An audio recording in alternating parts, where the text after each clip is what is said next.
Assalamualaikum warahmatullahi wabarakatuh. Pemirsa, berjumpa lagi dengan saya dalam channel Ustadz Abibi. Pada kesempatan kali ini saya akan menjawab sebuah pertanyaan yang masuk melalui WhatsApp saya. Yang pertanyaannya adalah, Ustadz, di manakah Allah berada? Baiklah pemirsa, akan saya jawab. Pemirsa, banyak sekali orang berpendapat tentang Allah. Ada yang mengatakan bahwasanya Allah ada di mana-mana. Tentu saja pemirsa, pendapat ini kurang tepat. Dikarenakan kalau Allah berada di mana-mana, berarti jumlah Allah banyak. Sedangkan Allah itu adalah Allahu Ahad, yakni hanya satu.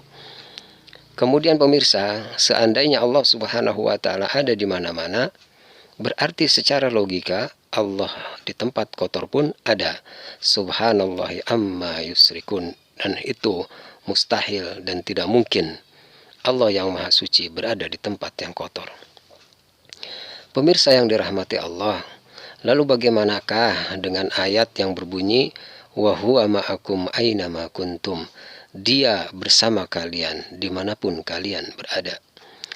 Para mufassirin menyebutkan ayat ini tidak menyebutkan tentang Allah, akan tetapi berkenaan dengan malaikat yang senantiasa menyertai manusia, yang tugas mereka adalah untuk mencatat amal baik dan amal buruk umat manusia.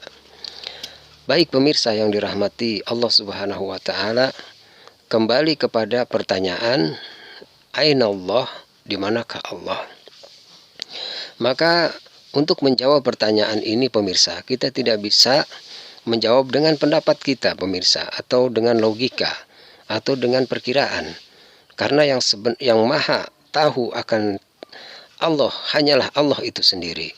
Maka Allah Subhanahu wa Ta'ala telah menjawab pertanyaan tersebut di dalam Al-Quran. Di antaranya dalam surat Toha, Allah Subhanahu wa Ta'ala berfirman, Ar-Rahmanu alal arsy istawa. Huwaladzi khalaqas samawati wal ard tsumma istawa al ars. Pemirsa, jadi jelas di sini jawabannya bahwasanya Allah Subhanahu wa Ta'ala berada di atas ars. Pemirsa yang dirahmati Allah Subhanahu wa Ta'ala, mungkin pemirsa ingat tentang kisah Isra Mi'rajnya Nabi Muhammad SAW.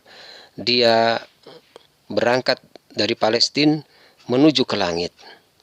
Ini menunjukkan bahwasanya dia sedang menemui Allah Subhanahu wa Ta'ala dalam rangka menerima perintah sholat 5 waktu. Dan ini menjadi dalil dan bukti bahwasanya Allah berada di atas langit atau di atas ars. Pemirsa, ada sebuah hadis Nabi SAW. Sewaktu itu Nabi Muhammad SAW sedang menaiki kuda. Tiba-tiba di tengah kerumunan, dia menghampiri seorang budak. Lalu dia bertanya kepada budak itu, Aina Allah, di manakah Allah? Lalu budak ini kemudian menunjuk di atas langit, fis sama. Lalu Nabi SAW kemudian berkata, bebaskan budak ini karena dia seorang muslim. Kaum muslimin rahimakumullah. Jadi pertanyaannya telah saya jawab berdasarkan dalil yang jelas bahwasanya Allah tidak ada di mana-mana, akan tetapi Allah telah menyebutkan dirinya bahwasanya dia berada di atas ars. Semoga jawaban ini bermanfaat. Wassalamualaikum.